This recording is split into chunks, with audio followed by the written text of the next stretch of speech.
Welkom bij het programma Gewest Friesland. We zijn er alle weken met reportages uit het jerdere programma Van Gewest tot Gewest. Dat weer een nationaal programma. We brengen het nou voor de regionale stuurder Omroep Friesland. Om eens te laten wat Johan van der Zee eigenlijk in zijn hele leven dingen had. Om die reportages bij de meesten te krijgen. Johan van der Zee had van 68 tot 2002 bij Van Gewest tot Gewest werken. Dat is haast een leven. Dus u kent alles van Friesland, u kent alles van de historie van Friesland. Dan wil ik eerst van daar weten, ja natuurlijk. Ja. Nana Otema, waar weer Nana Otema? Dat weer een notaris uit Ljout. Ja. Dit een soort Jood hier. Oh. Ja, dat mag wel, want hij verzamelde kunst. En Jingo keerpe kunst, hij had het overal bij. En dat kon hij keerpe. Ja, ja. En ja, dat wordt er al hier ha. Hij wil van alles bij elkaar helly. Maar waarom? Omdat hij het mooi vond. Ja. Maar ik vind wel dingen mooi. Maar dat was minder Jood dan Otema, denk ik. Ja. Hij had hier een heel goed notariskantoor dat er misschien wel wat minder ondieën. Want hij wie een soort reis.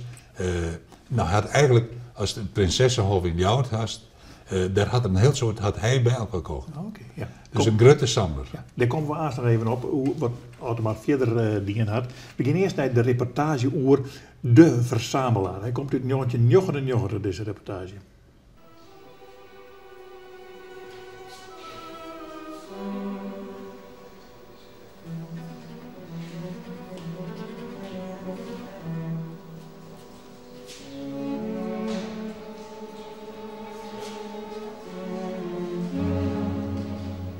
Het vaasje van Otema heeft een soort bijna mythische betekenis gekregen. Want op het laatst van zijn leven wilde hij zichzelf eigenlijk steeds meer voordoen als porseleinverzamelaar. Omdat het porselein eigenlijk steeds de hoofdzaak was geweest. En hij wilde doen voorkomen alsof hij altijd al porselein had verzameld. Nanne Otema, een kleurrijk verzamelaar. Dat is de titel van de tentoonstellingen die nu in het Prinsessenhof en het Fries Museum in Leeuwarden tijdelijk te zien zijn.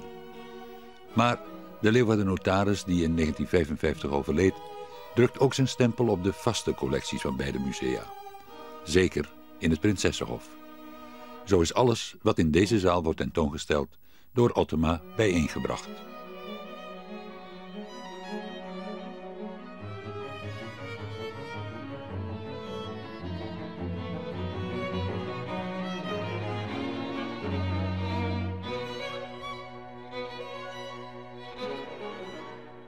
Wat was het voor een man? Een deftige man.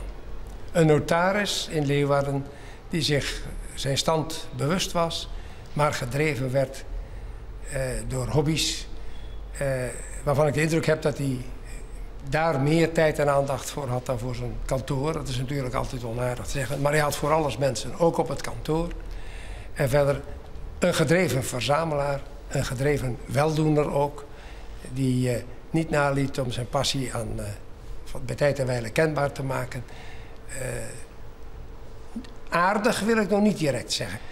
Deftig, mooie kamer, keurig ingericht, bibliotheek, eerbiedwaardig. Hoe zag hij eruit? Snor, hoed, jas eventueel en verder goed gekleed, driedelig zwart. Met een mooie, zware horlogeketting op zijn buik.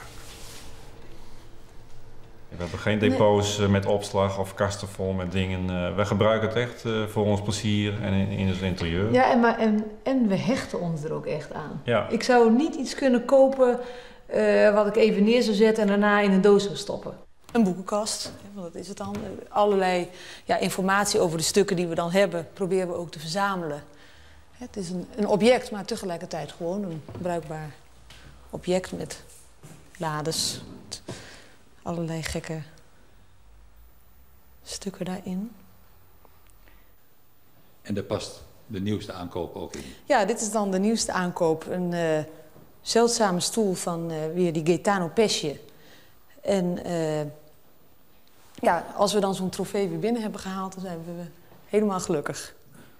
Heel bijzonder stuk. Ja, ons laatste stuk.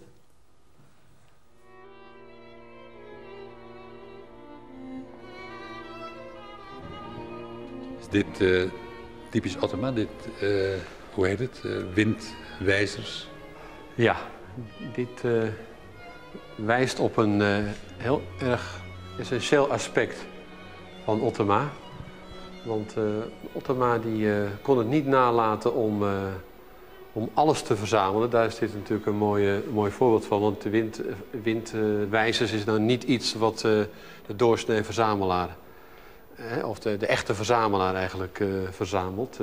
Dit moet je interpreteren vanuit zijn heemschutgedachte. Dus vanuit het idee dat volkskunde en cultuurgoed dat beschermd moet worden en behouden moet worden.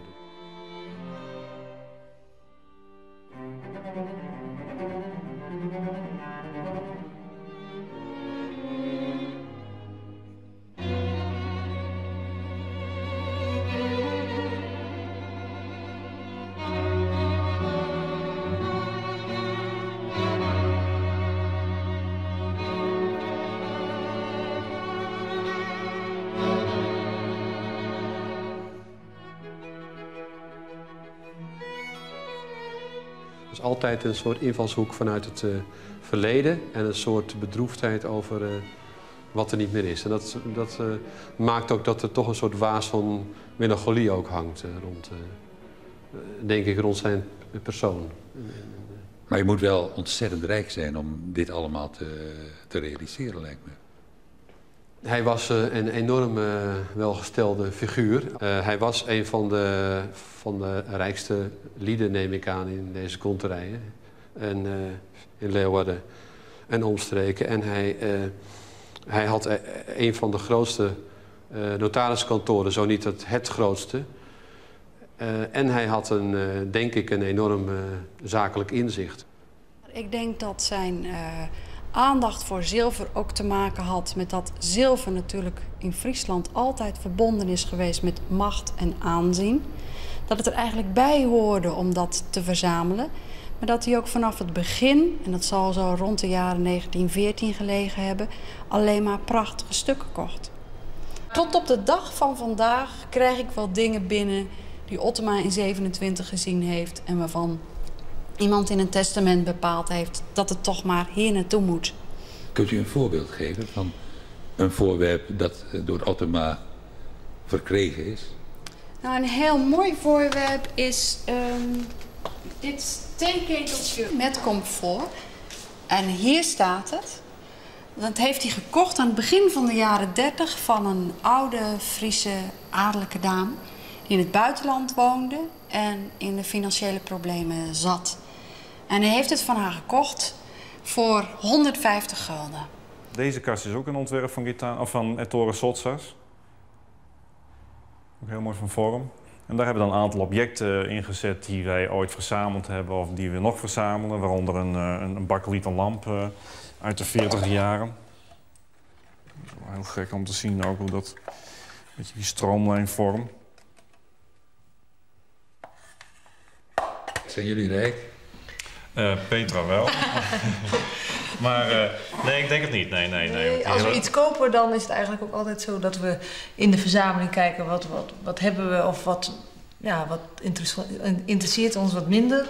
En dan kunnen we besluiten, we gaan het verkopen. Nanne Ottema had wat dat betreft geen enkel probleem. Hij kocht alles wat hij interessant vond. In 1910 een heel Indisch museum. Toen daar onderdak voor nodig was, stelde de gemeente Leeuwarden het Prinsessenhof beschikbaar. Ottema moest van verzamelaar museumdirecteur worden. Toen hij door de omstandigheden werd gedwongen om dat onderdak te vinden en hij in een soort institutionele omgeving terecht kwam, dat hij toen pas zichzelf ook heeft geleerd om te denken in termen van museum. Een verzamelaar is natuurlijk toch iets totaal anders dan een museumman. Maar het tragische is, mijns inziens, dat dat ideaal nooit wordt bereikt. Het is fantastisch om te zien wat zo'n man verzameld heeft in al die jaren. Verzamelen is toch een beetje een ziekte? Ja, het is toch wel een heel klein beetje een ziekte. Wel dat je denkt van, ik moet het zien. Of het is altijd wel iets van een ziekte. Of soms ook een beetje van hebberigheid misschien. Maar daar geef je aan toe of daar geef je niet aan toe. En jullie hebben het in de hand? In de handel? In de hand. Oh, in de hand. Ja. In de hand. Nog wel. We hebben het behoorlijk in de Ja. hand. Ja, zeker, zeker. Ja.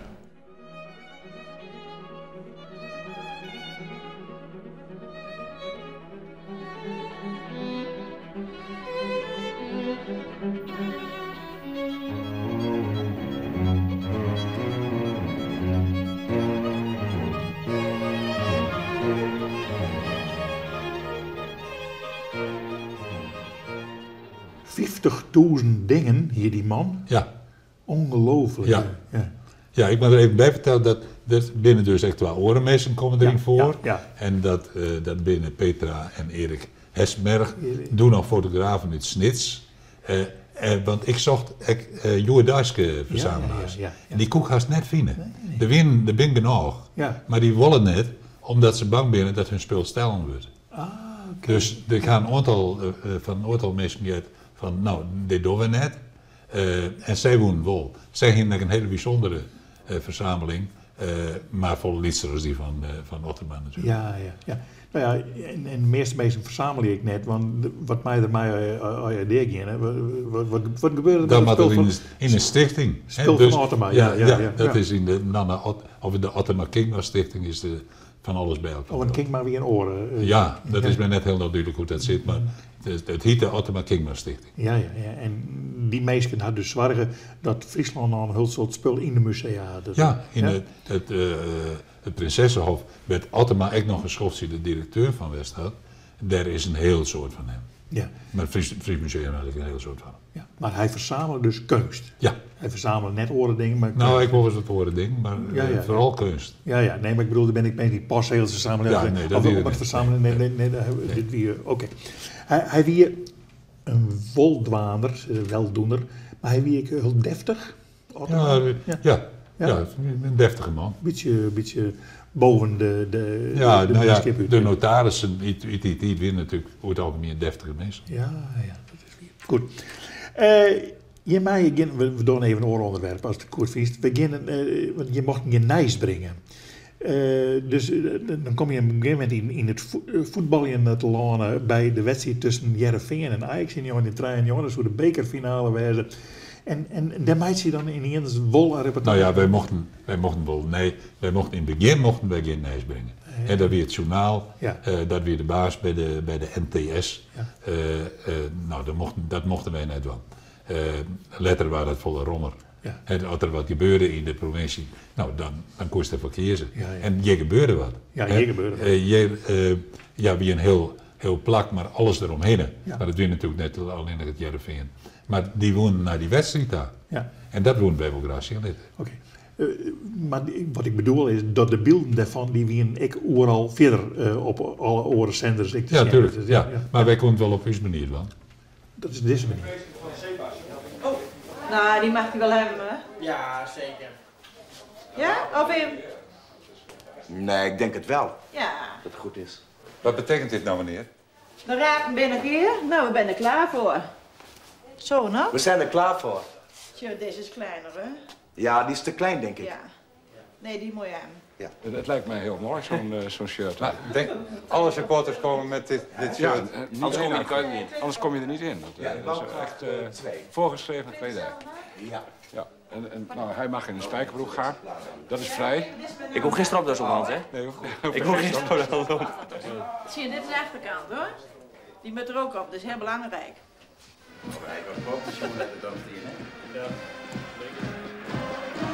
Heerenveen stond al op zijn kop toen het FC Den Bosch met 2-1 versloeg in de halve finale voor de KNVB-beker.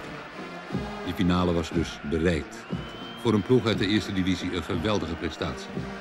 Mee tot stand gekomen door een grote aanhang, die nu opnieuw bereikt blijkt massaal mee te gaan naar de finale in het Feyenoordstadion in Rotterdam. Er zijn 22.500 kaarten verkocht aan Heerenveen supporters. Nee, dat heb ik geteld op de 100, 200, Zou dat kunnen 300. Met hoeveel geld bent u hier nou gekomen? 12.000 gulden. 12.000 gulden, ja. Ja. Voor hoeveel mensen is dat? 120. 120 mensen. 87 gram. Dat is een mooi plan, hè? Zeker met bezig. 60. En deze 4? En als ik het alles bij elkaar optel, dan moet u betalen 64 keer 40, 64 keer de treinkaartje, 64 keer administratiekosten, 4.960 gulden. Dat blijft een mooi moment nog. Nou, dan komt dat altijd klaar, dan doe ik er even weer in. Er rijden in ieder geval 174 bussen georganiseerd via de Fram en andere maatschappijen. Daarnaast weten we dat er nog een flink aantal andere bussen rijdt van andere maatschappijen. En we hebben 6 treinstellen vol, 1000 mensen ongeveer. En dan gaat er ook nog een vliegtuig en een boot? Een boot, een vliegtuig, kan een vliegtuigje worden, maar dat wordt gevlogen. Daar zorgen we voor, om dat over land, over zee en door de lucht waar te maken. Zo'n uittocht van supporters is te vergelijken met de reis die het Feyenoord-legioen in mei 1963 naar Lissabon maakte, naar de halve finale voor de Europa Cup tegen Benfica. Van Rotterdam tot Hoek van Holland stonden de mensen te wuiven. Op dinsdag, 1 dag voor de wedstrijd, maakte het legioen onder leiding van Cor Steijn de bewoners van Lissabon duidelijk dat het was aangekomen.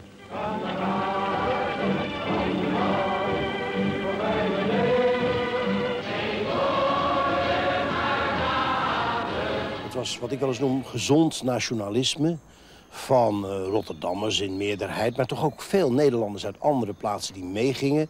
Zoiets van dat gewone Rotterdam, dat gewone voetbal uit Nederland tegen dat beroemde beroepsvoetbal, toen al beroemd, Benfica in de beroemde stad Lissabon. Het kleintje, het Calimero-effect tegen die grote daar die al jaren beroemd waren. En wat er nu in Heerenveen gebeurt, zou je daar een beetje mee kunnen vergelijken? Ik denk het wel. Ik denk dat er 3 gebeurtenissen zijn in de voetbalgeschiedenis van Nederland die aan het voetbal ontstijgen. Dat is geweest de schepen naar Benfica. Misschien 4 gebeurtenissen. Dat is 3 maal de Europa Cup winnen door Ajax, begin jaren 70. Dan krijg je Nederland Europees kampioen 1988. Miljoenen Nederlanders staan zelfs op de Rijkswegen. En de 4e gebeurtenis, historisch nu al, vind ik, is de bekerfinale Ajax-Heerenveen. Natuurlijk, dat zijn dan Friezen. Maar het is ook meer dan Friezen. Het is weer een kleintje, Heerenveen, tegen dat grote, beroemde Ajax. Dat Ajax met die geschiedenis. En dan gebeurt het ook nog buiten Friesland. Dus het wordt ook weer een tocht naar. Oh, dat geeft een geweldig gevoel bij die mensen, denk ik. Vele clubs in Nederland. Veel supporters aan de kant. Maar voor Friesland telt alleen ons beruchte Heerenveen. Heerenveen, Heerenveen, Heerenveen. We hebben dus deze 2 shirts laten maken, omdat wij grote fans zijn van de Roemeen Rodion Cambataru. En die komt meestal 20 minuten voor tijd erin. En dan roepen wij altijd, Cammi, laat ons juichen. En dat staat hier. Ze zijn aan het voetballen, dat staat aan de achterkant. Er staat Cammi, red ons. En dat gaat aanstaande donderdag gebeuren tegen Ajax. 22.000 mensen achter een voetbalclub richting Rotterdam. Hoe komt dat? Ja, ik denk dat je dan terug moet naar de historie. Hè. Dat is de tijd van Abe. Daar is het allemaal begonnen in Heerenveen. En daar bewaren we nog de prachtigste herinneringen aan. En op die basis zijn we verder gegaan. En ik moet zeggen dat dat Heerenveen-gevoel, dat moet je zelf meemaken om dat te kennen natuurlijk. Maar dat het de laatste jaren weer zeer nadrukkelijk boven komt. En we hebben al eerder een reis naar de Kuip meegemaakt. We maken hem nu weer mee. We wilden dat nog een keer stevig overdoen. De vorige keer waren er 5.000, 6.000 mensen. En er zijn nu 4 keer zoveel. En ik denk dat dat een hele mooie happening gaat worden. De verklaring moet dus in het verleden gezocht worden. Toen Heerenveen tussen 1941 en 1952 steeds bijna kampioen van Nederland werd. Met natuurlijk Abel Enstra, maar Wim Molenaar was er ook bij. Het is niet schitterend, maar volgens mij is het wel vanaf na de oorlog van die kampioen. We werden elk jaar kampioen. We zijn 9 jaar kampioen hier van het noorden geweest. En elk jaar spelen we ook tegen westen en zuiden en oosten van ons land. Hè? Met volle stadions enzovoort. Jullie hebben ook tegen Ajax gespeeld? Ja, dat is ook wel algemeen bekend. Hè? Met 5-1 achter en dan nog met 6-5 winnen. Hè? En Bekwik hier om het noordelijk kampioenschap ook 8 minuten voor het einde met 2-1 achter en dan nog met 3-2 winnen. Zulke dingen. Toen was Abe er nog. Abe er nog, hè? Ajax krijgt het ook heel moeilijk. Het speelt niet tegen 11 spelers van Heerenveen. Het speelt tegen 20.000 plus 11. Of misschien moet je zeggen tegen de hele provincie Friesland plus 11 spelers. En wie gaat dat winnen? Ik weet het niet. Het kan zo'n wedstrijd zijn van Heerenveen met wat geluk valt onstuimig aan, zie ik dan voor me. Ik fantaseer maar wat. En na een kwartier krijgen ze een penalty mee. En ze scoren 1-0. Vanaf dat moment gaat Ajax wanhopig proberen die Friese burchten te slechten. Maar daar is Grote Pier weer opgestaan. Alle grote Friezen van vroeger zijn daar weer in dat elftal gevaren. Of het nou Friese voetballers zijn of niet. En dat Friesland is onvermurfbaar. Dan krijg je de ballen op de lat. Dan krijg je de pech. Dan krijg je de afkeuring van een doelpunt. En werkelijk waar, Heerenveen wint met 1-0 en gaat Europa in. Hoe komt het donderdag? Dan, ik hoop dat Ajax niet al te vloeiend speelt, want ze zijn technisch natuurlijk de meerder. Maar je weet het nooit. Je moet de tegenstander eigenlijk geen duimbreed toegeven. Hè? Je moet er bovenop en dan kun je misschien wat bereiken. Maar ik hoop in ieder geval, ik denk een kleine nederlaag. En daar hoop ik op. En dan heeft Heerenveen het knap gedaan. Denk me. 4 clubs uit de Eredivisie in de bekerwedstrijd uitgeschakeld. En nu de bekerfinale gehaald. Ik vind het een knappe prestatie. Iedereen van top tot teen is algemeen voor Heerenveen. Want zo'n club is er maar één. Daar wil elke Fries graag heen. Ja, heen naar het Heerenveen.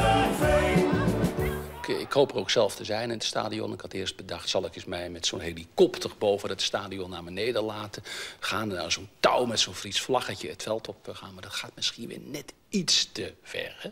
Maar ik ga er naartoe omdat ik het gewoon leuk vind om er te zijn. Hoe is de uitslag? 2-1. Voor? Nou, dat kunt u raden. U bent Amsterdammer. Jazeker. Maar ze spelen in Rotterdam en dat vinden die Amsterdammers altijd een beetje eng. 2-1 voor Heerenveen. Ik denk het zeker.